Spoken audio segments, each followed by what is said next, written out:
Knicks Take podcast. Yeah, what it do? Mobbing with the crew, nothing new. I thought you knew, thought I was falling off. Blessings keep on falling through. Oh, don't panic, dog. Bro, wait, boo, I can't lose. No, I can't lose. What's up, everybody? I'm French, the bro host with no energy, and I'm JAH, so focused, and we would like to welcome you to The Knicks Take podcast. The Knicks Take podcast. And if you didn't know, we're a weekly podcast where we cover the most intriguing Knicks news of the week. And I lost all my energy because I got sick. But if you want to find us on our socials, check us out first on Twitter at The Knicks Take. Then go to YouTube and search Knicks Take videos. And if you'd rather follow on Instagram, you'll be able to find us at The Knicks Take. And lastly, on Facebook at Knicks Take Media. Now, let's get into the weekly update. Where we left off last time, we were coming off a big win against the defending champs in Milwaukee. And the next game on the lineup was against the Cleveland Cavaliers, which was looking like a tune-up game. It was looking like a game that we could finally start getting some wins off at home. And it seemed like a matchup that we should be able to handle, even though Cavaliers were on a 3-game win streak. Now, before we continue this, I would like to formally apologize on the podcast. It is my fault that French got sick. If he was listening to the last podcast, you could see I was a little still coming down or whatever, but I didn't get that bad. French obviously still is sick, and it's my fault. I wasn't going to blow you up. It is my fault.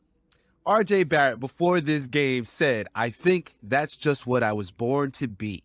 There's something inside me that I know that I'm destined for greatness. I know that I'm destined for more. I think the work ethic that my family has instilled in me, it's always going to give me a chance to get better. It's always going to give me a chance to prove and show who I am.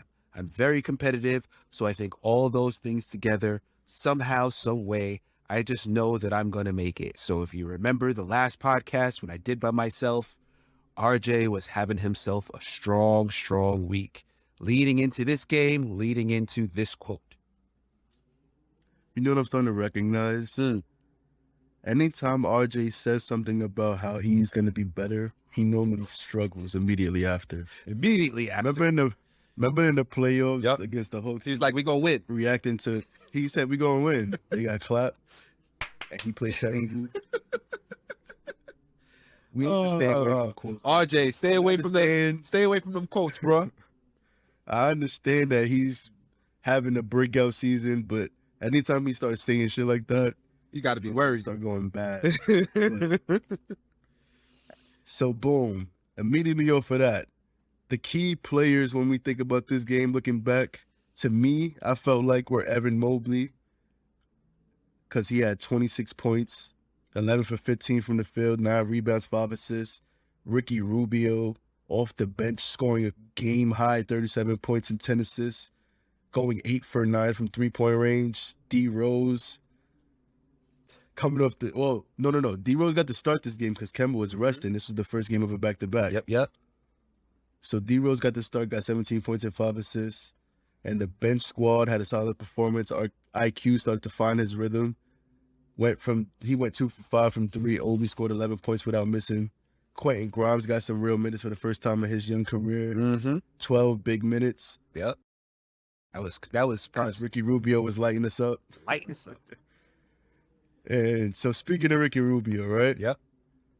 I felt like from the beginning of the game to the end, he didn't look like Ricky Rubio at all. He was having a career night where he's just making a perfect play anytime he had the ball. If you sagged up, he pulls up a 3. If you play tight, he drives and hits a midi or drives all the way to the lane, gets a layup. And if they guarded him too much, he's going to pass it off for the easy assist to an open teammate. It's just like we couldn't do anything to stop Ricky Rubio.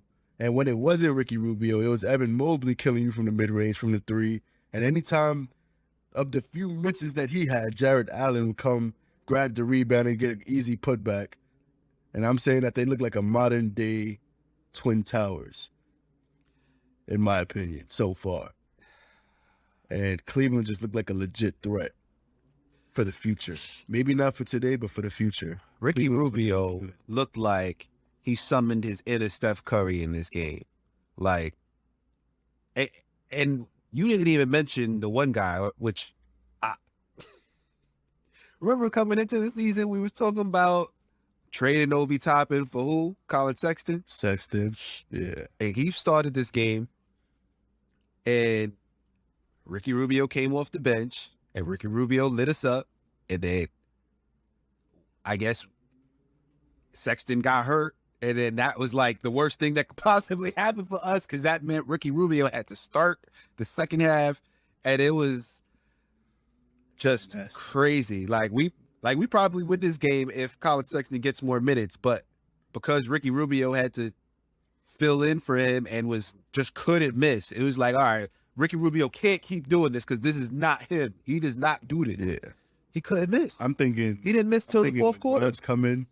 I thought Grimes was going to put a stop to him. Nothing. Scoring over anybody, over tight defense. Yeah. Step back three on Grimes in his face. Everything. Nothing but net. Unloaded the clip.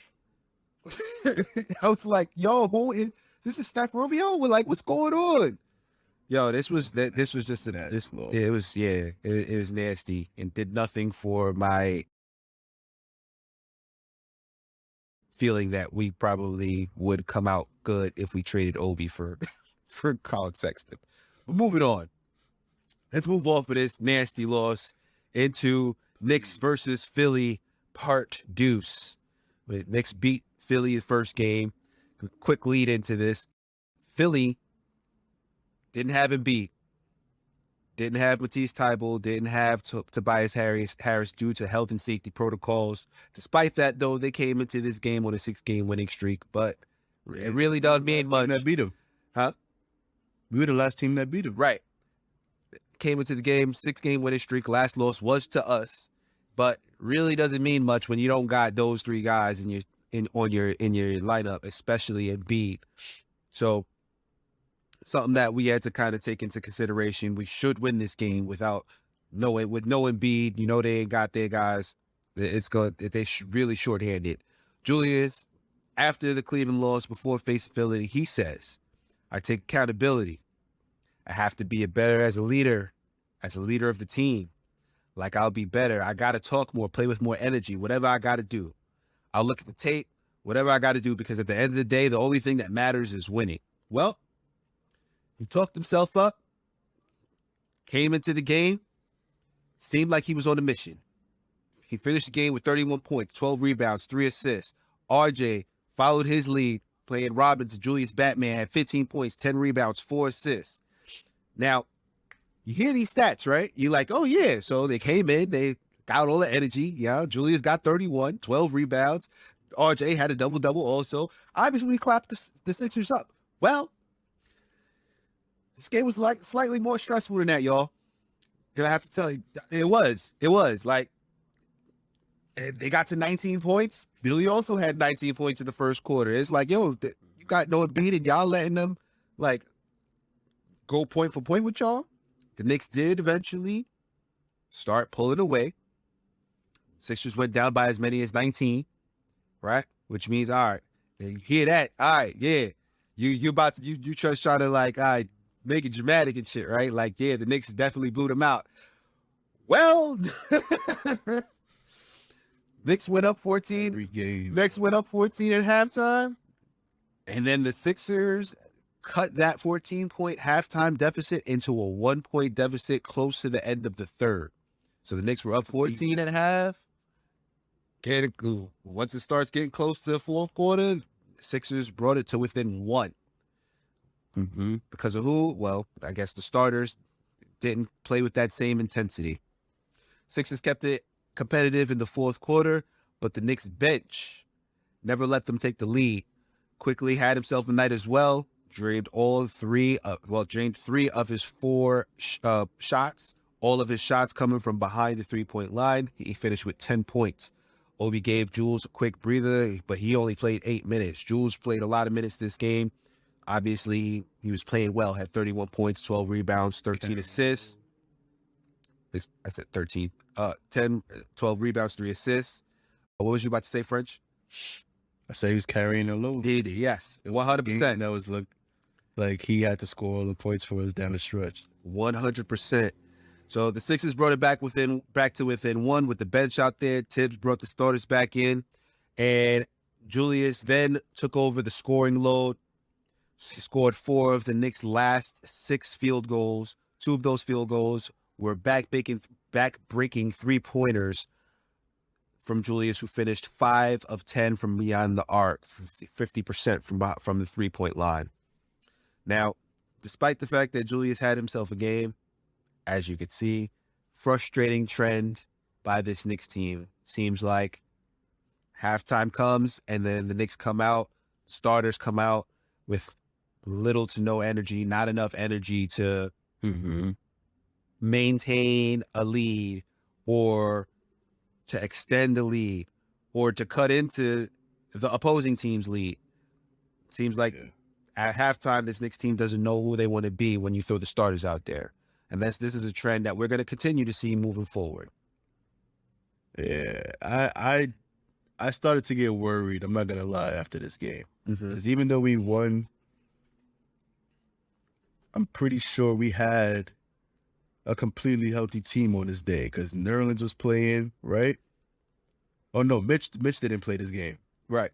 So outside of Mitch, we had all our guys, and we're struggling against the 4th and 5th options of this team. Yep. And I understand, like, everybody in the NBA is great. Everybody had to be great to get to the NBA, but bro, there's no way that this team had the chemistry that we had, because we only have 2 new players in the starting 5. Mitch wasn't even playing last year. Yep. And we're struggling against Philadelphia, who we already beat with their star player. Yep. And their second star player. It's really no excuse. And as you indicated, yeah, we were playing without Mitch. Nerlens did get the start, and this is also a game where Nerlens got hurt with a knee injury. There's really not much you could say. You could be, all right, I'm thankful that we at least got the win. We beat a team that we're supposed to beat, who had did not have their most important player, and we're also missing several other key players. But this is definitely a different tone than the one that I had a couple weeks ago, 3 weeks ago, 2 weeks ago. We started off so good, and we're not seeing that team.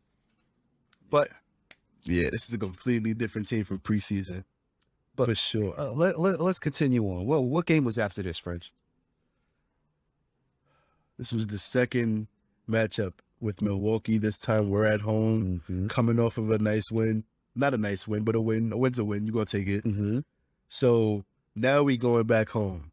And I noticed that, like, whenever we play the teams that you don't want to get up for, it's mainly because you're saving the energy for the teams that you do get up for. You get what I'm saying? Correct. All the best teams in the NBA last year, we got up for them and beat them. Milwaukee, we beat them. Philly, we beat them. But Orlando, we lose 2 at home. Right. So I feel like, all right, we have a formidable opponent at home now. Milwaukee.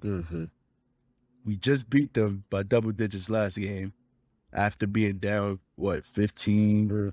We were down. Coming back and then winning by 10 on the road. Yep. In Milwaukee. So I'm like, all right, we're back home now. We got the crowd. We got Mitch back. We got everybody played. Everybody. No, there's no excuses, no help. There's no Chris Middleton. Nerlens didn't play this game? Nah, he was out from his injury against the Sixers. You're right.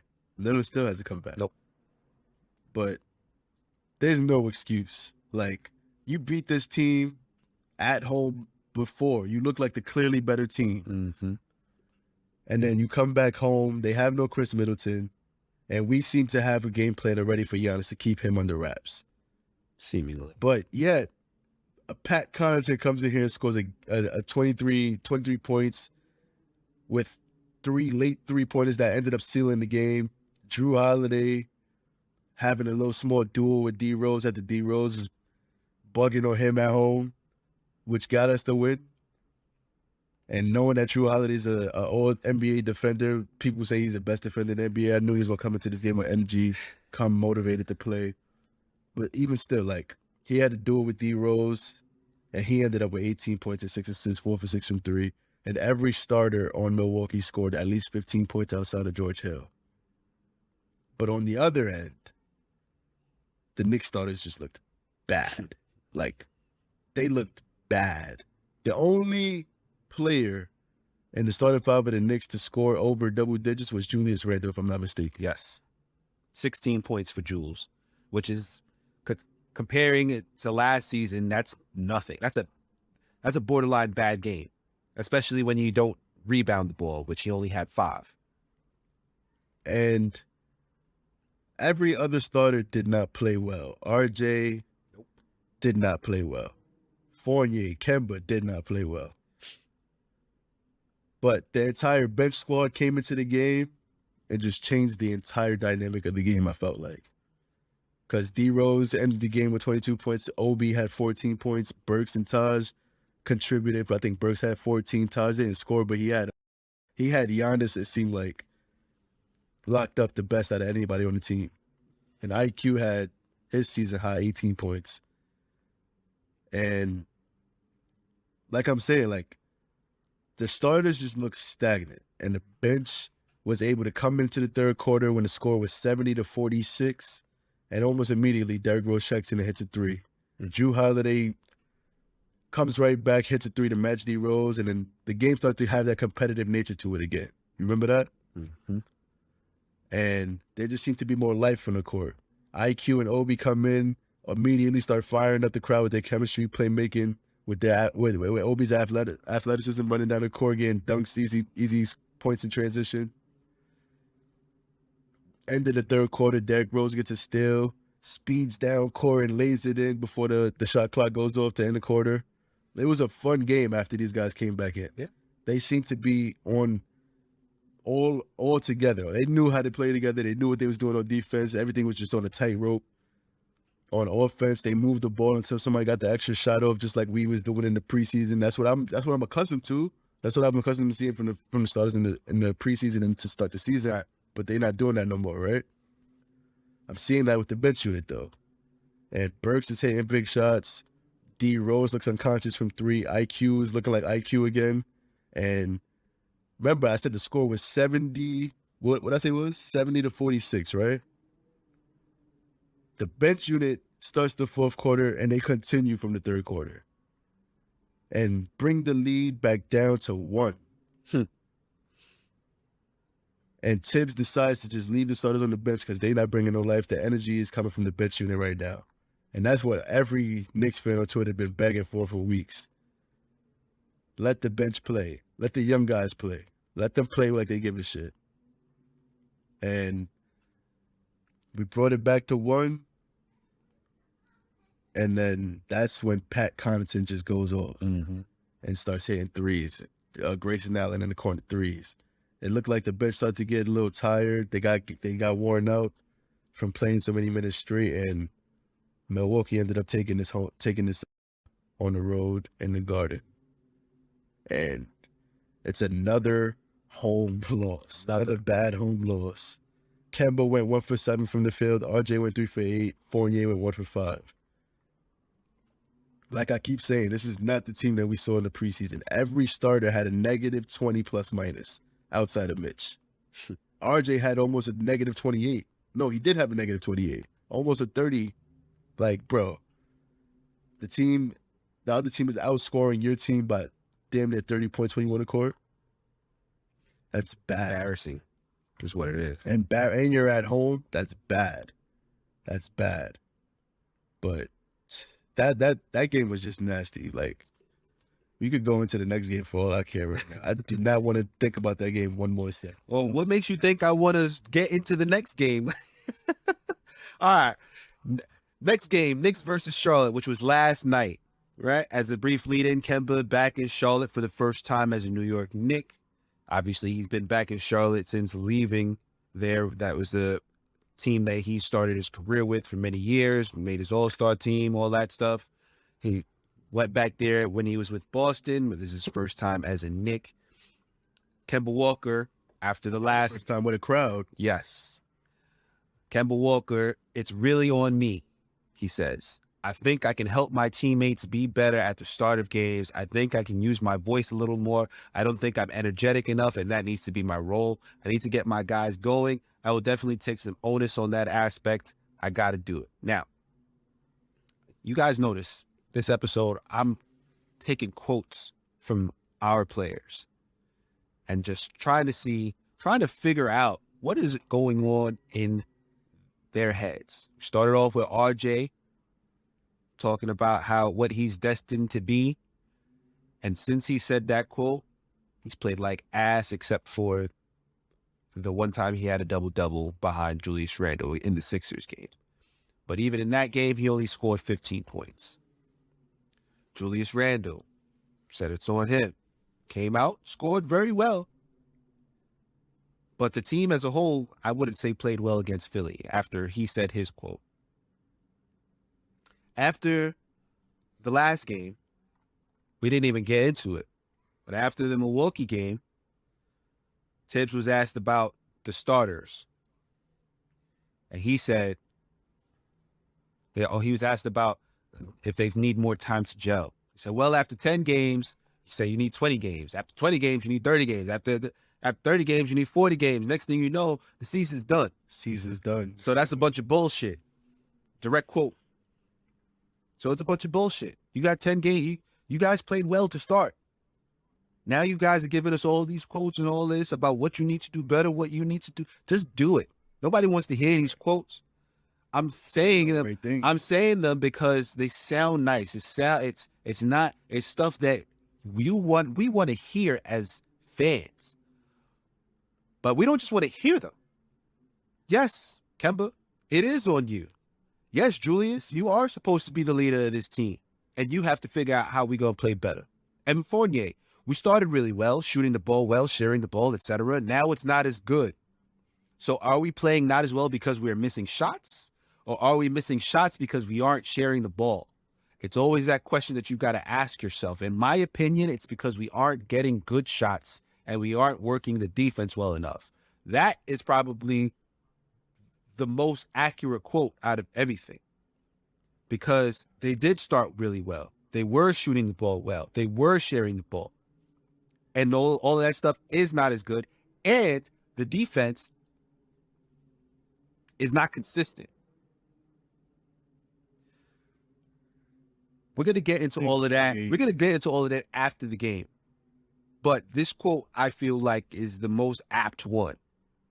This next one where he agreed with, and RJ said, the team needs more time to mesh, which is kind of the opposite of what Coach Tibbs said following the last loss. That, I don't need that.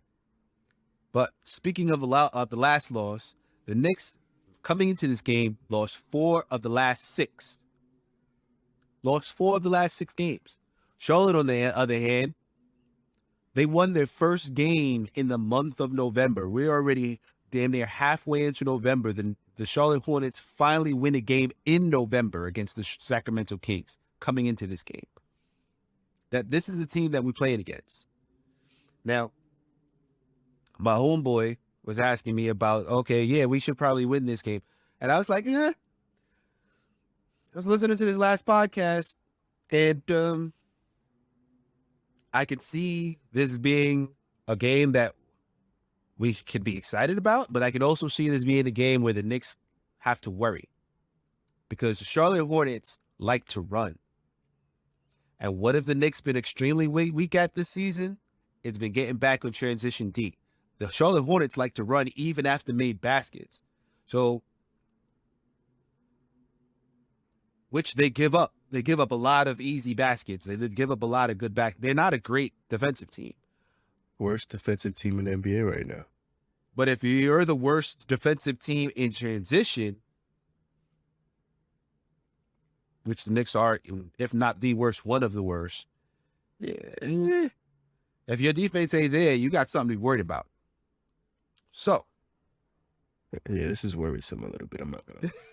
Yeah. I also want to say it seems like Evan Fournier doesn't seem to like playing with this 5.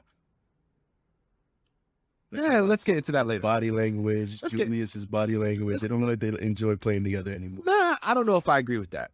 But let me just get into the game. Kemba came out the gate in fuego. Scored 17 in the first quarter. 17. First quarter. Led the Knicks to a sizable lead. Had 20 at the half. But in the second quarter, the Knicks kept the Hornets around, fouling them, and not giving them easy shots, giving them free throws, etc. After halftime, I forgot to write what the halftime score was. The halftime score, let me pull that up right here. Well, at halftime, we were playing very well. After halftime, we were playing very well, but a lot of people were concerned about the Knicks potentially letting the Hornets back into it. So at halftime, the Knicks were up 55-46. It was a 9-point game. The Knicks starters allowed the Hornets to go off immediately and go from being down 9 to up 2 in about 2 minutes. 2 minutes. The Knicks were up 9, and then all of a sudden you watch. Charlotte Hornets score. Charlotte Hornets score. Charlotte Hornets score. They tied it up, and then they went up 2 with a little over 2 minutes in the third quarter. Not left. 2 minutes in. Knicks starters were inept. Tibbs, they went back and forth before the Hornets went up 9.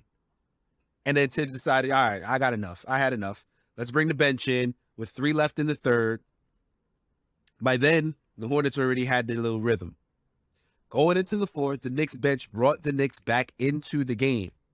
Obi Toppin had a windmill dunk that gave the Knicks a 2-point lead in the fourth quarter. So now, remembering the last couple of games, what's been happening, Tibbs has a decision to make.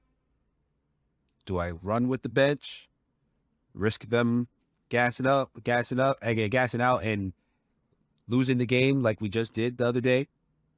Right. Or do I bring the starters back in and potentially lose the game that way? Well, D-Rose. But I'm thinking after the last game, the starters should be a little motivated to come back in, because now you already had to sit out in the fourth quarter. Now this is your chance to prove to me that you deserve these minutes. That's what I viewed that decision as. You would think that, right? Well, first of all, apparently D-Rose got hurt. I'm waiting on some updates on what's going on with D-Rose as far as how he got hurt, what happened. But he got hurt. Kemba had to come back in. Then Charlotte tied it up. Obi had a windmill dunk. I guess Miles Bridges didn't like that. He followed that up with a windmill dunk of his own. Tibbs brings back RJ, Julius. And end of the game basically was Julius Randle getting abused by Miles Bridges on both ends of the court. Yes. And let's not ignore the fact that RJ Barrett was getting abused by... Oh, yeah, I forgot all about that. I forgot about how Hayward the entire game. The entire game. RJ Barrett, who was looking to be the Knicks' best two-way player this year, abused on the defensive end of the court. Julius Randle was supposed to be our best player, abused by Miles Bridges on both ends of the court. Hornets win 104-96. Kemba, who I said had 17 in the first quarter, finished with 26 points, but was an absolute non-factor in the fourth quarter. In fact, all of the starters were. Of the 20 points that the Knicks scored in the fourth, the only point scored by a starter was a free throw by Julius. His free throw percentage in the fourth quarter, 25%, as he went 1 for 4 from the free throw line. So it's not even that he couldn't even get to the line, or maybe the one free throw was a technical, whatever. No, he got to the line twice. Bricked 3 times from the line. Why are you on the court? Missed all 4. Why are you almost missed all 4? What was that quote you said? It's on me. I take accountability. How are you taking accountability if you're missing 3 free throws after you had a lengthy rest. It's not like you can say you was too tired. You breaking free throws, bro?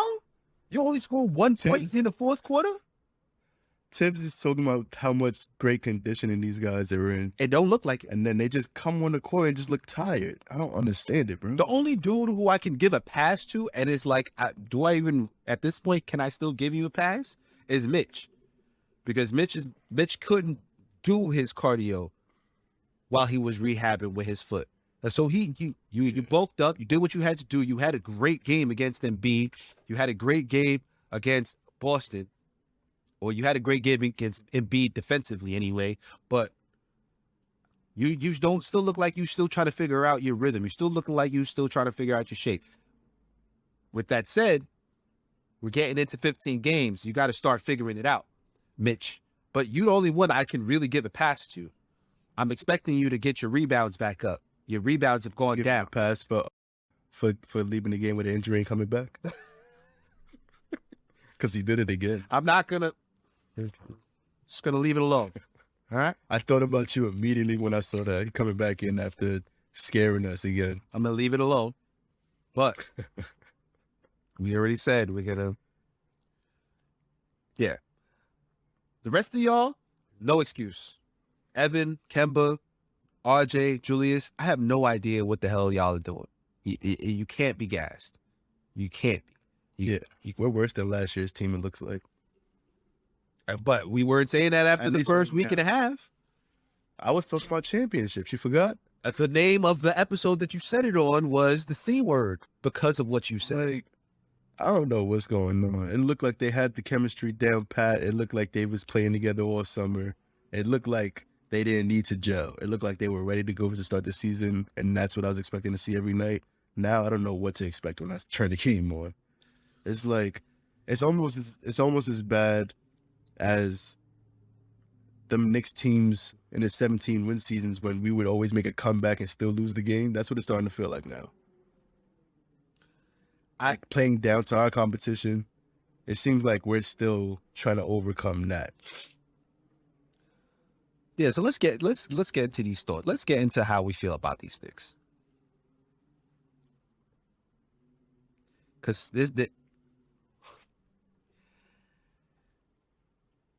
first of all, I want to say that their play over the last couple weeks, I'm not thinking of the C word. I'm thinking the B word. Basura. It's the B word. Basura. Trash. Bad. Garbage. I really don't even know. I'm trying to be measured here because they played well. They went off to a 5-1 start. And now they are what? 7-6? Hanging on to the eight seed by a thread. And I don't know whether I don't know if I should be worried, if I should say this is just a rough stretch. I don't know if people are on Twitters and on podcasts blaming Kemba, if I should agree with them. People are saying Kemba shouldn't start. I don't know whether that's an overreaction. People are saying that RJ needs to come off the bench. I don't know if that's an overreaction. People are saying let's start Obi. That's an overreaction. But it's not. All of these things that people are saying, you understand why, because the starting lineup is playing so garbage. And they're not playing consistently. Like Julius had a game this week. It was good. RJ had a game last week. Good. Evan Fournier and Kemba started off the season shooting lights out. Mitch started off the season with his best game of the season. I'm looking for consistency from all five of them before I can really say, I don't think that you can judge this team based on how they're playing right now. But at the same time, if they keep playing the way that they're playing, that's the consistency, right? Hey, you know where point I'm at? What you at? Simmons. So anyway, as I was saying, It might be time. chill. Let's get him up out of Philly. Let's get Ben Simmons up out of Philly. Because I don't like how Kemba looking on defense, man. I don't care if you drawing charges. No, I Every time disagree. the other team is picking you up. I disagree with that because the game that we won against Milwaukee was partially because Kemba was locked in defensively. A lot of those key plays at the end of the game, a couple of those were Kemba drawing charges, which I didn't talk about when we talked about that Milwaukee Bucks game, but Kemba was locked in defensively. Yeah, I understand that. Evan Fournier, Do you understand that Ben Simmons would be better? But like, I understand that Wait, Ben because- Simmons will be better defensively, but Ben Simmons will not be the offensive threat that Kemba Walker is, even a diminished Kemba Walker is on offense. Because not doing as much good. but nobody's playing well, and that's the thing. There's more to it than this player. Like, that's the thing that I'm trying to say here. It's more than one player. You can't say it's Kemba's fault. You can't say it's I'm not RJ's saying that, fault. though. You can't say it's Evan Fournier's fault. Like, you could pick a game and be like, yo, we lost this game because this player did not do what he needed to do. You could do that But I'm talking You could about do- as a collective. as a Like, this At- starting five just is not meshing well, and I would have much rather see Ben But Simmons we've as first seen- starting five than Fournier and Kemba. We've seen this starting five. First of all, three out of this starting five has played together for a significant amount of time. No. Even if you don't want to include Mitch, cool. RJ and Julius. But Julius has had great chemistry with Evan Fournier. Like, Kemba and Evan Fournier had great chemistry. They've played together last year. Like, is there a reason that we can definitively say that this starting five should not be playing well together? Is there anything on the court that we are seeing? It just looks like they don't know if they should be deferring or if they should be taking the game into their own hand. And maybe it's on Tibbs as opposed to the players. Not saying that this is Tibbs' fault. I want you to hear me out. Maybe it's as simple as, listen, there are going to be times where Julius has to be the guy that we run the offense through. There's going to be times where Kemba has to be the guy that we run the offense through. There's going to be times when RJ has to be the guy that we run the offense through. But run these plays to get all of you in sync. And whoever has the hot hand, that's who we're going to go to when we need it to.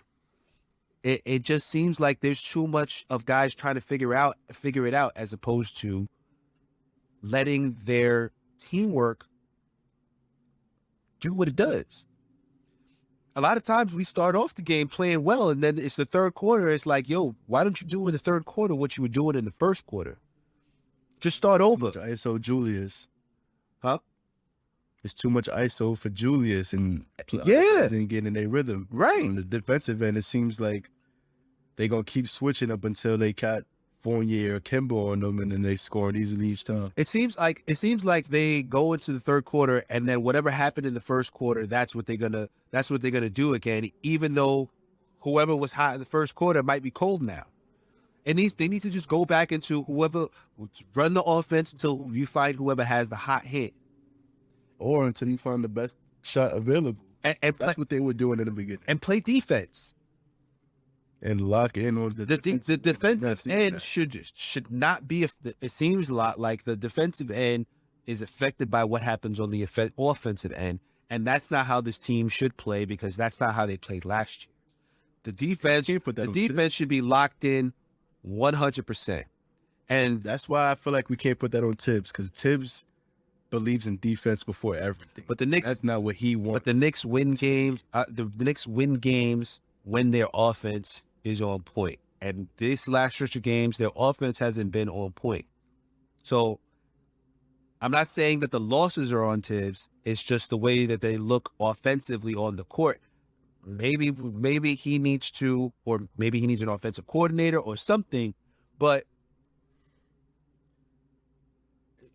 we should not be looking at this lineup of Kemba Walker, Evan Fournier, R.J. Barrett, Julius Randle, Mitchell Robinson, and seeing the whole entire starting lineup is minus 20. We shouldn't be seeing games where it seems like they're all struggling to score, but the bench should come in and they all are like, oh, we'll play together on defense, play together on offense, whoever's got the hot hand. What the bench is doing, the starters should be doing. Yeah. They're getting coached the same. So why are the starters not doing the same thing as the bench? Why is whatever the bench is doing, okay, you guys and the starters are struggling, whatever they're getting this, let's focus a little bit more on this with you guys. It seems like they just too easily get into ISO Julius mode. Kemba is deferring too much. Fournier, for whatever reason, he seems like when he has that two-man game with Julius, he's in. But outside of that, it can't be like that. You guys all have a role to play, and you guys are all capable of taking over the game in one form or another. Less so Fournier than everybody else, less so Robinson than everybody else, but you guys all have a role that you guys should be playing, and you guys are not playing it. Tibbs has to figure that out.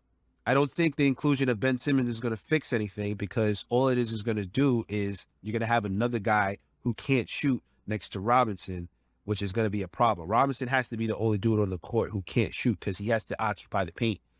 You have him and Ben Simmons on the court. It's not going to go together. You're going to have to start Taj. Tibbs and make it work.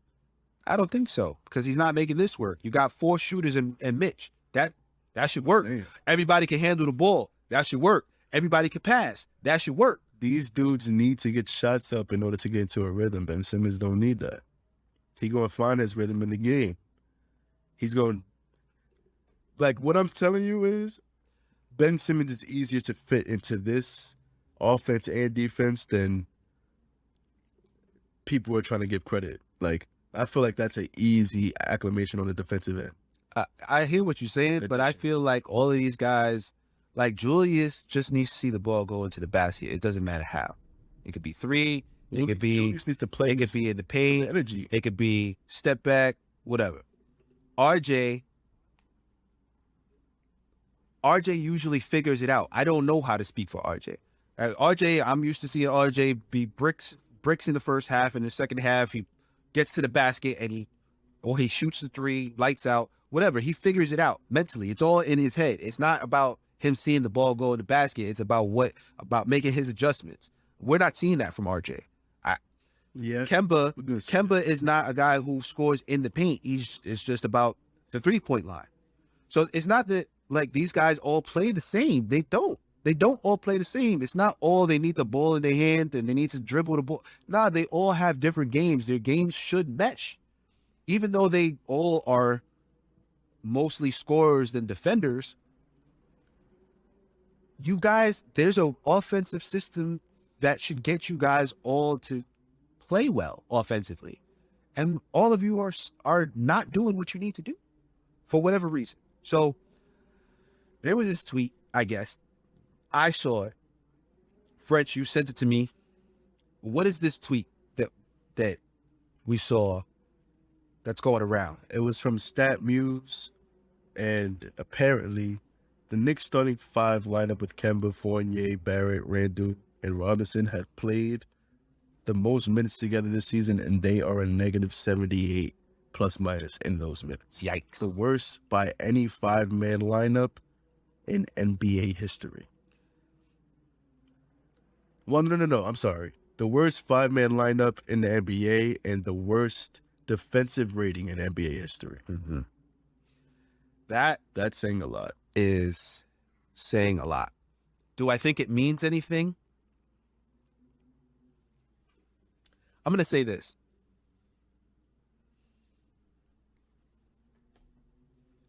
Yes, one of my main concerns coming into the season was the loss of Reggie Bullock and the inclusion of Kemba Walker and Evan Fournier. on this team defensively.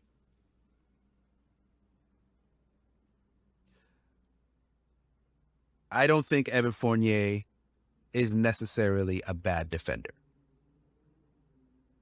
Kemba Walker, when he's locked in, is not a bad defender.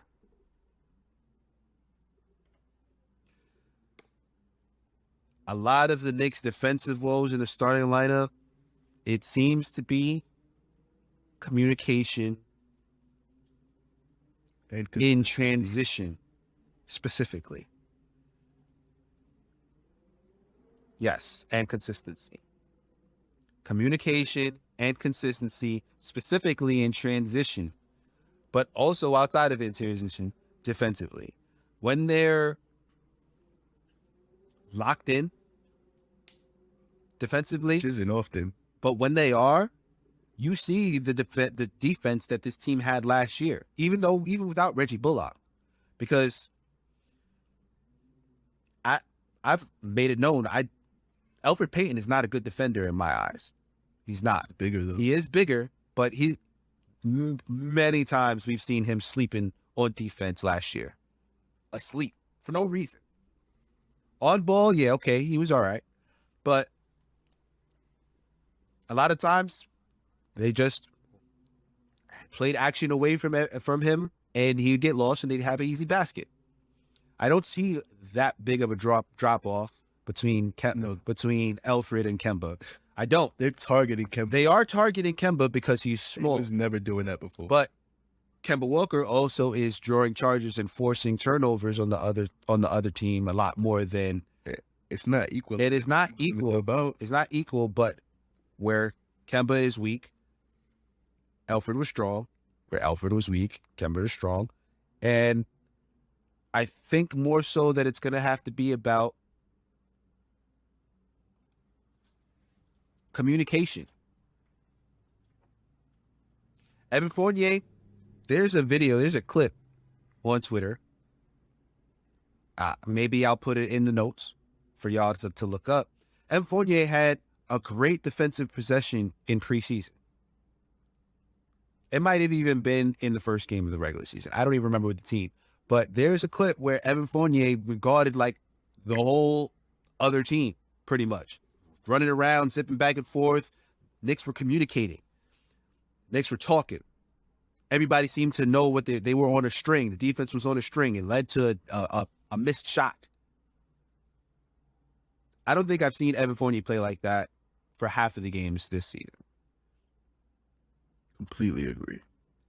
And so it's about locking in. It's about being consistent. It's about communication. I don't know if Tibbs just focused more on the offense coming into the year because the offense was looking great. Maybe he should have focused more on both, or maybe he should have focused more on defense. Because there's a lot of times where the defense looks confused. Even the bench sometimes looks confused. The other day, I think it was against Cleveland, when the bench was on the court at the fourth quarter, there was a point where the other team was coming back. I think Derrick Rose and Kemba were on the court at the same time, and everybody's pointing. Derrick Rose is like, "Yo, I got two guys. You got to pick up this guy over here or something." Kemba runs to the other guy that D Rose is furthest from. And I think that was one of the Connaughton threes that he made at the end of the game that put the game away. Yep. And it was like, I know that the whole bench lineup is out there. Yeah, they're not as good defensively as the starting lineup as far as individual talent, but they work together much better than the starting lineup. Kemba was on the court. I don't remember who else was on the court, but there's something there where they have not figured it out. It used to be great in transition defense. You're not seeing that now. So that maybe they need a week. Maybe they need some more practice time. I don't know what it is, but last year they didn't have these issues. And it's not like everybody on the team last year was a great defender either. Far from it. Far from it. Nobody was even close to making an All-NBA team. And we had a top 5 defense. Yeah. Julius Randle last year was a much better defender than he is this year. He just got abused by Miles Bridges. Abused. Julius Randle has to lock in more. RJ Barrett started the year. He was looking like our best defender. He got abused last game. And this is a wake-up call. I just don't understand what I'm seeing, especially from those two guys. Especially RJ. It seems like they view themselves as a lot better than they are. Maybe. The 4th seed probably hyped them up a little bit last year. And a hot start. Came into this year talking about, oh, the floodgates is open now. The paint's going to be wide open. We're not seeing that. RJ talking about he on the verge of being special, wants to be an All-NBA defender. And it just seems like they heads is in the clouds and their bodies are still here. Like, bro, you have to take the steps to get there, bro. You can't skip to that point. Because it seems like Julius is trying to put the team on his back and he keeps shooting these air balls off the backboard. Not even getting close to going in the net, having these 5 for 13 games. Like, you have to take the steps to get there before you can start behaving like you a superstar. And I'm hoping that we get the chemistry back because it seems like it's rubbing off in the wrong way to the teammates that just came in, to Kemba to Fournier, because Fournier's already talking about how he ain't moving the ball and he can't get into no rhythm. Kemba look like he's just trying to fit in anytime he's on the court. Yeah. Except that's when he dropped 26 and we still lost. That's another thing. Kemba, a lot of these games, Kemba ain't being a point guard. Ooh. A lot of these games. But he did in games this season, though. That's what's confusing. And he has. And I don't know if it's because he's trying to defer. I don't know if it's because the offensive system is supposed to be built around Julius. I don't know what it has to do with. Shouldn't be. But Kemba has to do more. But I don't even know if that's fair because I don't know how healthy he's feeling. So, but if the fact that he's done it means what you're doing, what you did in that first quarter in this last game, that needs to be the staple of the offense. It's not saying Julius has to not get no touches. Doesn't mean Julius can't ever go one-on-one or whatever, because Julius has had moments this season too. But I feel like the offense just runs much better and much smoother when you have Kemba locked in. Yeah. Locked in offensively, locked in defensively. The team goes through him, and then everybody gets their shots because he's the point guard. Everybody fall in line. Make Kemba 1A, Julius 1B as far as who to run the offense through. You give yourself options. Don't be out there confused. Knicks are now 8th in the Eastern Conference when they were once first. And they're tied with the 7th seed Raptors, who they lost to last week.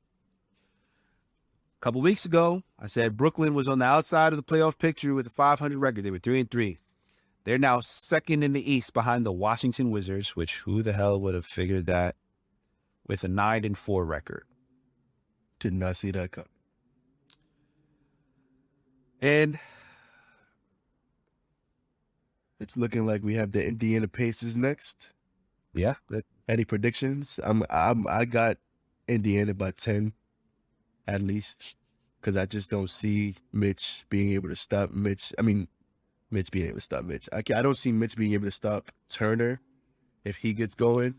And we've been struggling at home, so I have no choice but to follow what I'm seeing rather than what I want. So I can see Indiana coming to the goal. Is Miles Turner even going to play? I know that Indiana recently had a little brawl, a little scuffle. And I do believe Miles Turner was one of the guys that was involved in that. And I was waiting to see if there would be any suspensions. But no, it looks like Miles Turner is just going to be fined. So he will play. All right. So after what we saw in Indiana, I don't know if we should, and that's another thing. I don't know if we should be using that game as, like, should we expect Miles Turner to play like that again? Hey, he was hitting off the dribble, sidestep three. But should we expect that? I understand he ain't gonna make that again, but he looked unstoppable. Yes, but Everywhere else on the court as well. Okay. We really lost to Miles Turner hitting those threes though. If we're gonna keep it a buck. Like it would have been a close game if not for that. Not saying that nobody Quarter, were we down 20? Yes, but that's when It wasn't just Miles Turner was hitting a lot of his early threes kind of were the spark that Indiana fed off of. Like Mitch left him open a couple times in that first quarter, and that's how they got to that early lead. And then the Knicks seemed demoralized after that, and that's how they got up to do I think that we should expect that? Listen, if Miles Turner hits his first open three, Mitch better forget about them rebounds and just stay with Miles Turner on the perimeter before the Pacers get into any rhythm. I don't know if they should change the strategy that they had from their first game, because I don't know if Indiana is going to do I don't think Indiana can do the exact same thing. Miles Turner is a below average 3-point shooter. So is Ricky Rubio. Correct. Next time that we play against Ricky Rubio, should we expect Ricky Rubio to hit the threes like that? Well, absolutely not. I'm saying this because it's in the Garden and players come absolutely. And if he did that in Indiana, he's coming pumped up to do the same thing in MSG. Absolutely, but do I think he will? I don't know. I think that. That's all we've been seeing. I think you should come in with the same strategy you had in the first game, and if it starts to look like it might happen again, you abandon it real quick. You know what happened last game, so you should know. All right, if this don't work, all right, I can't leave Miles Turner because he's capable of hitting the three. Tibbs operates. Tibbs don't operate that way. He's gonna stick with what is working. Yeah, he sticks with what works, but not is working. Go to the bench, but he ain't gonna make that decision early on in the game. He's gonna wait till the third and fourth. I don't think that Tibbs thinks that his game plan in the first game was a bad one. I think that he thinks that the execution was poor, which the execution's been poor. The execution's been poor with this team.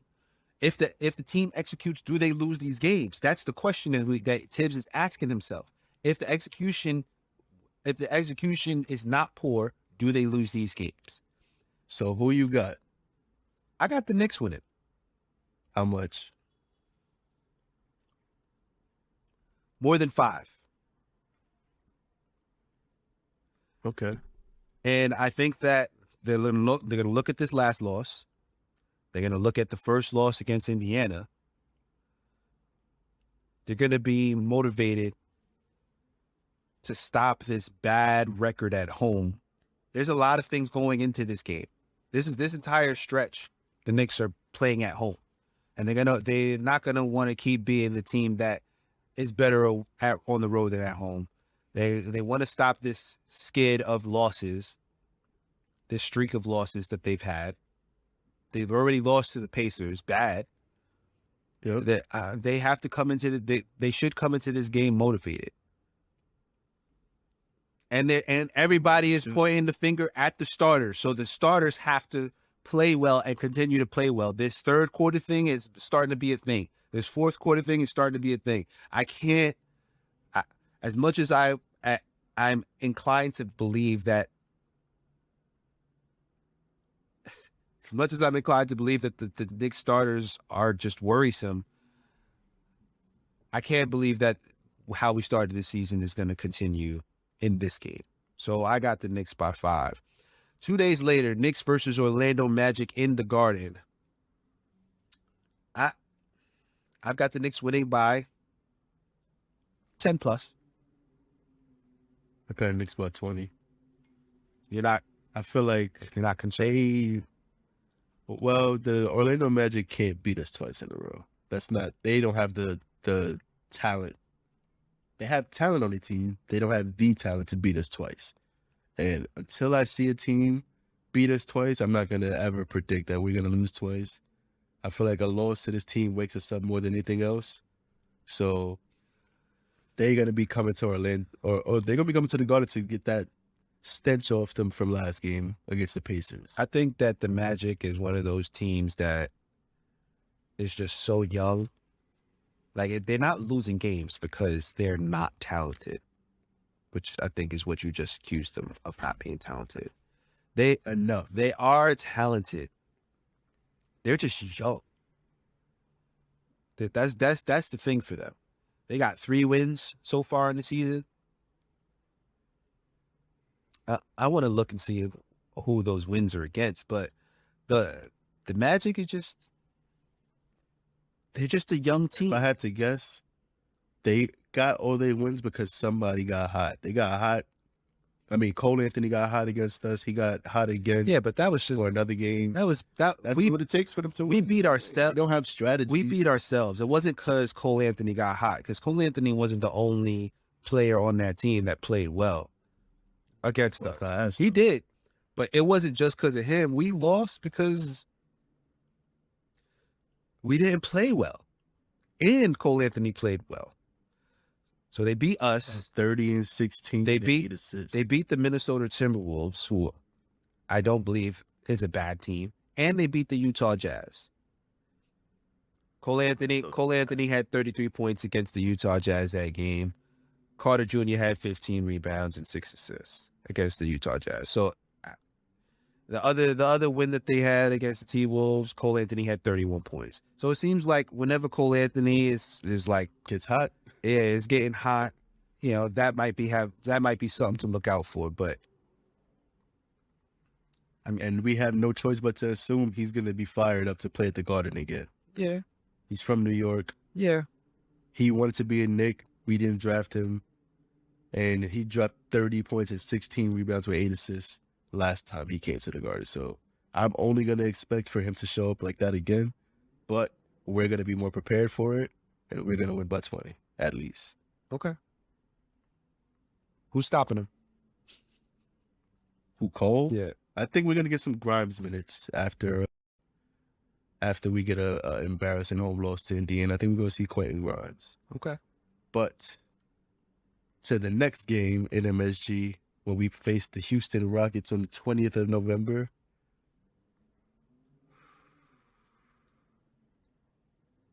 I say the Knicks by 15 at least. So the only reason why we're going to do this game, we're predicting this game, is because that game is going to be at 5 o'clock. And by the time we finish recording and then actually release the episode, it's probably going to be a little bit of overlap with the game. So we're probably going to redo this when we record the next episode and just kind of repeat what we said.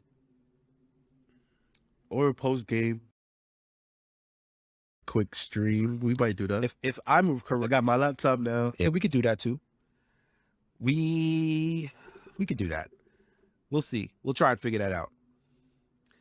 See, I'm struggling because I got if the Knicks do win against Indy by 5 and then win against the Magic by 10, I'm scared about them just doing what we've seen them do, get lax. But I don't want to say that they're going to lose against the Rockets either. I don't know. Jalen Green is nice. I'm going to say the Knicks. At least from what I see, Jalen Green just got the full package. Yeah, he might be motivated to be at MSG and drop a calm 45. I can see that. But I still don't see us losing to Houston. I don't see us losing to Houston either. But I'm going to say it's going to be a frustratingly close game. Knicks win by 2. I think it's going to be close until the fourth quarter. And then hopefully by that point, Quentin Grimes is getting some burn and he's running with whoever's providing the most intensity for us. I'm hoping for a lineup of Burks, Grimes, IQ, D-Rose, and Obi. I don't know what I'm hoping for. I'm hoping for the entire team to play well like they used to. That's what I'm hoping for. I want to see the entire lineup come out and do what they're supposed to do. It seemed like at the beginning of the season, the starters played well, but IQ couldn't get into rhythm. But Obi was all right. And now it's like the starters are playing like trash, but the bench is playing good. I just want to see 6 to 7 players at the same time all playing their games. Maybe not all of them are shooting well, but they're all playing their games and they're all doing what they need to do. RJ's not getting to the free throw line like he used to. Mitchell Robinson is not grabbing the boards like he used to. Julius Randle is not being Julius Randle. Kemba needs to be a point guard. Evan Fournier needs to fill in the gaps of whatever's left on the court. That's what Evan Fournier's job is. Hit the three, make the pass, play the defense. You're our glue guy, Fournier, because you can do a little bit of everything without having to be that guy to run the offense. That's what your job is. Everybody needs to play their role. That's what I want to see. Yeah, that's all I'm hoping for, because this is a stretch where we should be going on a winning streak. Last year, I would call a winning streak like this. This year, I'm like, I have no idea what the hell. Maybe it might be. I don't know. So, Fingers crossed. I'm just hoping. I'm hoping that I'm not sick next Saturday. Number one, Facts. and I'm hoping that we are on a winning streak. Facts. Hopeful. Because I do believe we have a rough stretch after this next week, but we're going to get into that with the next pod. French, you got anything you want to plug? No, I want to unplug and go to bed. All right, bro. You feel better. Hopefully next week you are feeling better. Thank you.